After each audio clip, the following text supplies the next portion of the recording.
Hey everybody, sorry for the difference in the background here and everything like that. I don't have Van Brennan with me today. I'm actually recording this off of Mabel, so you guys get, the low quality version. But I wanted to quick and bust out a 3-for-1 for you guys, like we've been doing. And we are today going to talk about what is the greatest video game series of all, or trilogy of all time. And some of you might already know where this is going. Actually, it's going to be Myst. Myst is what we're talking about, and I'm sorry to do that to all. I know there's been people who've immediately stopped their video at this point because they're all like, "Peter, we've been wanting the Myst or the Mass Effect trilogy now for 2 years, and you keep on not reviewing that. Well, you're gonna have to wait a little longer." Then there's another group of people who are like, there's 5 Myst games. You're wrong, there's 6. But we don't talk about Uru ever. We don't even, that doesn't even exist. And actually, there is a reason why I would call the Myst trilogy a trilogy rather than 5 games, because really, you backgrounds on the games.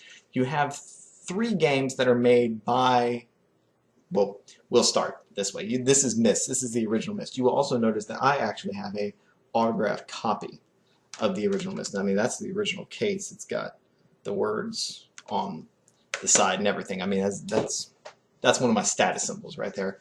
That is signed by Rand Miller, who is really kind of the dude in the Lebowski sense of the term. But what we have is Cyan is a developer, like the great things coming out of American garages that you hear now. Cyan was an American garage company, and the Miller brothers, Rand and Rob Miller, came out with, in 1993, the game Myst, and it was published under Borderbund Publishing. Now, it made scads and scads and scads of money. And so they decided to bring out a sequel, Ribbon, the sequel to Myst. They upgraded their facilities, produced another great game that again made scads and scads of money. And at this point, of course, people wanted in on this action. Borderbund was actively attempting to destroy itself as a software producer at this point. And so the Cyan, as a developer themselves, did not want to develop another Myst game. Both Miller brothers had been quite clear on that. They did not want to do another sequel to Myst, but they did think one should be made. But they wanted to go on to other projects. As a matter of fact, I have right here, this is the Myst novel that is actually one of the projects that Rand went to work on. And he did a bunch of other stuff that no one cares about after that. Excuse me, Rob did that. Rand stayed with Myst. Because he was Cyan, they outsourced most of the development of Myst 3 Exile to Presto. You probably remember them as the brains behind the Journeyman project. You probably don't actually remember that. But they are, in fact, the brains behind the Journeyman project, which they're okay-ish, depending on what you want. I mean, but anyway, the publisher, though, rather than Borderbund, would now be handled by Ubisoft. Now, this marks Rand Miller and Cyan had a heavy hand in the development, and this marks the end, though, of their involvement. The next 2 games would be totally... Presto went out of business shortly after that. They folded.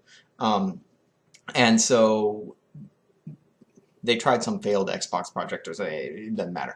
Point is that they were no longer on the stage, and Ubisoft, which is known as a enemy and foe of all things that are good, pure, and holy in this world, totally took over the project and gave us the next 2 games, which were god-awful. And they also gave us, well, they didn't, Cyan produced, which, be willing to throw stones at your heroes. Cyan produced Ages Beyond Myst, Myst Uru, which flopped as well, pretty much.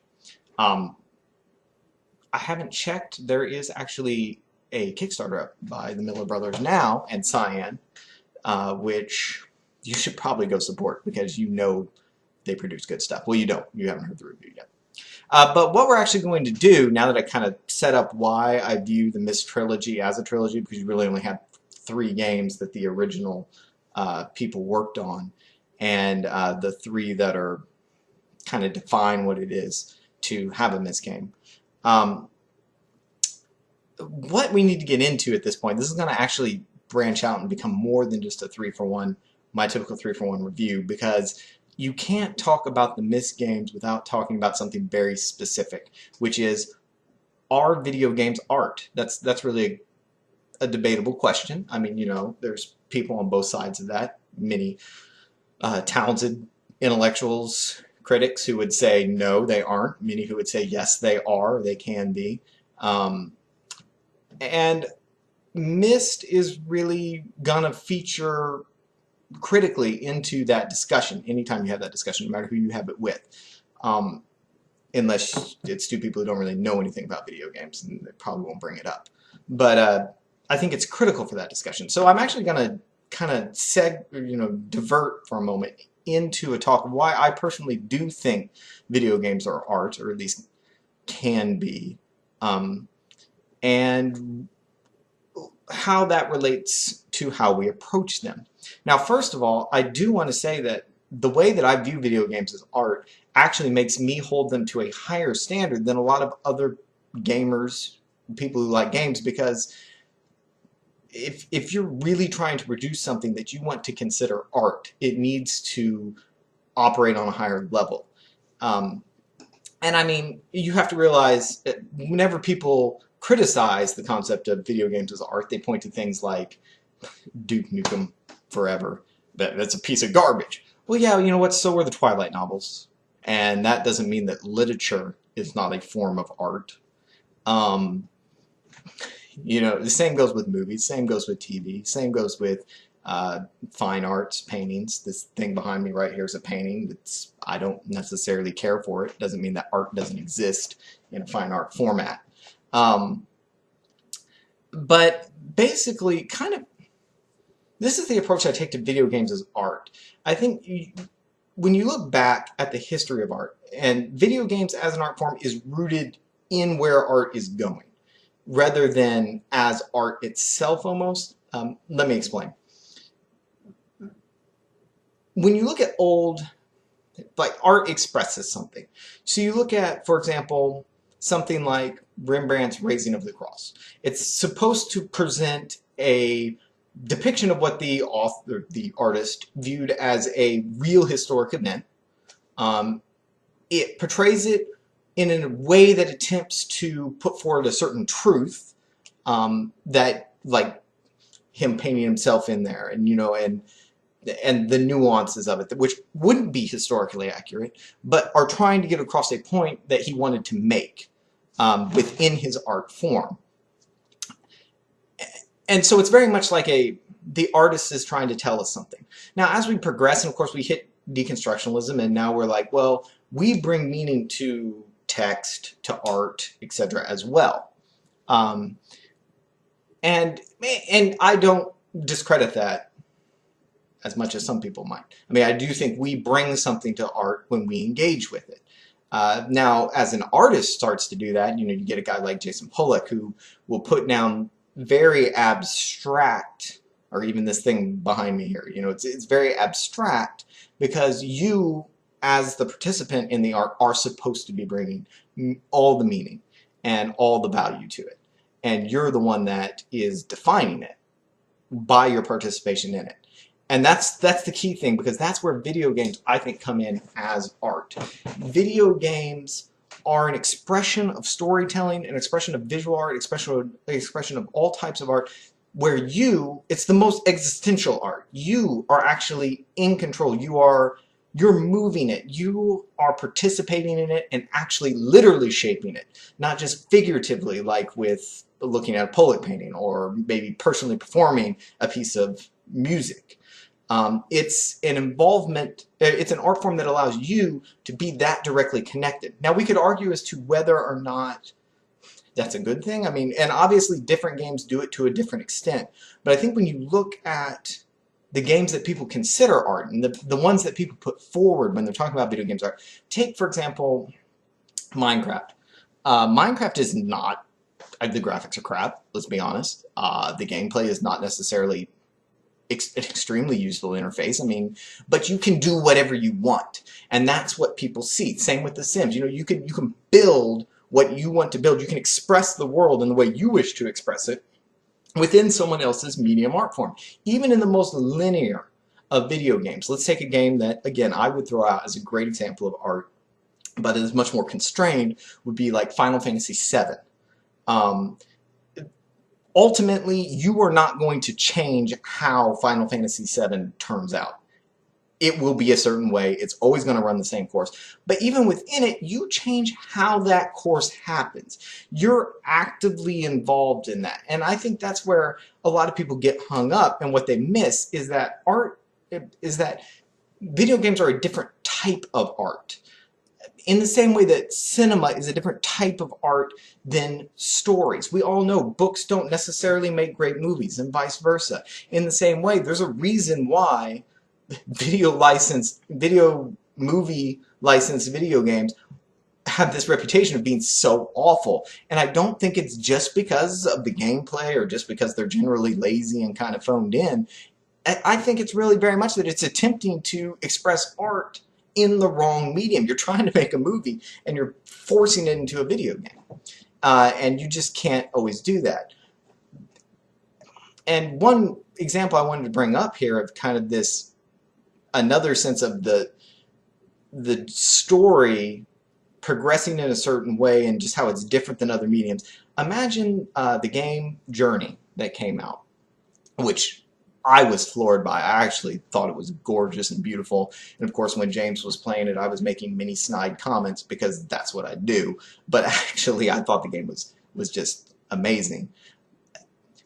The game doesn't really have a story. You know, it doesn't really, you don't really do much in it.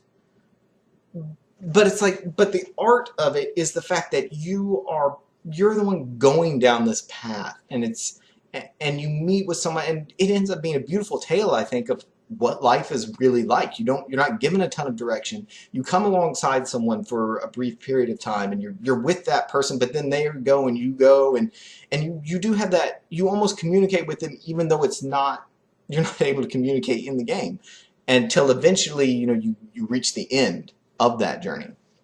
And I think when you are talking about video games as art, that's the kind of thing you need to look at.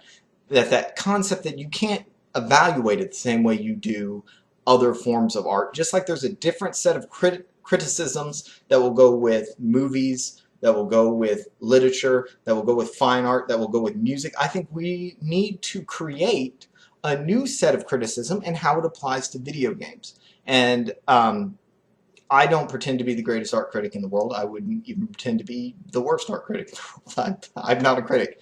And so that someone probably shouldn't be me. But I do think it's something we need to really focus on, is what should be the rules of evaluating video games as art. And I think this game series goes a long way into what good art looks like in a video game. So that kind of takes me into Myst itself as art.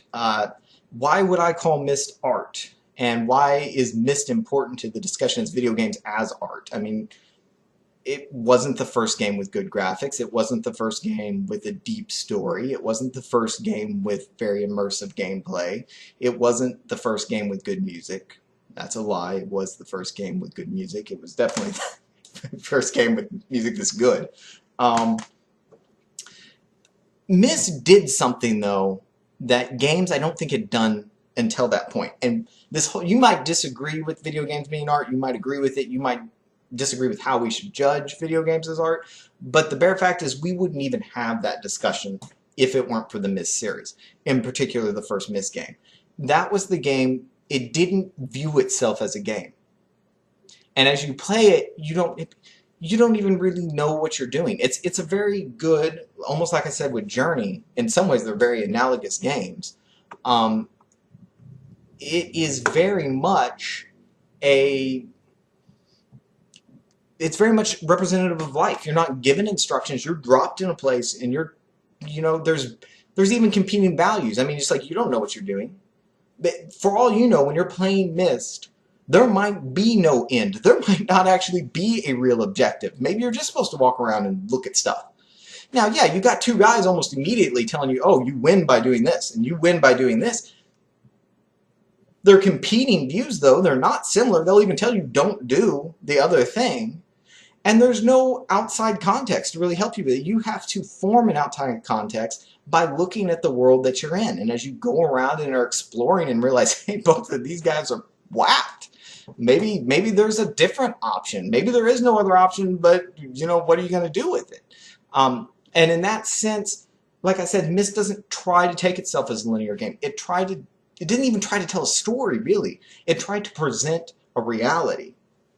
And that is where I think video games as an art form shine. And this was the first game that basically told gamers, you are allowed to view your passion on this level. You're allowed to have these kinds of discussions, and we will do our darndest to present you with material that you can discuss on that level. Now, some of you are like, well, but I mean, how much of the public consciousness is that? Well, you got to remember, this was the greatest selling video game for a long period of time until The Sims actually outsold it. So I mean, you're talking many years, and I think it's important that the game that outsold it was a game that was very much on the similar vein as far as that creating of the world and participating in that art form. But the fact of the matter is that chances are, if you look at the sales, either you or someone you knew or someone you were related to, whatever, they had this game. Whether or not they played it all the way through, you know, that might change. But the fact of the matter is there was public exposure to this series, in particular to this game. And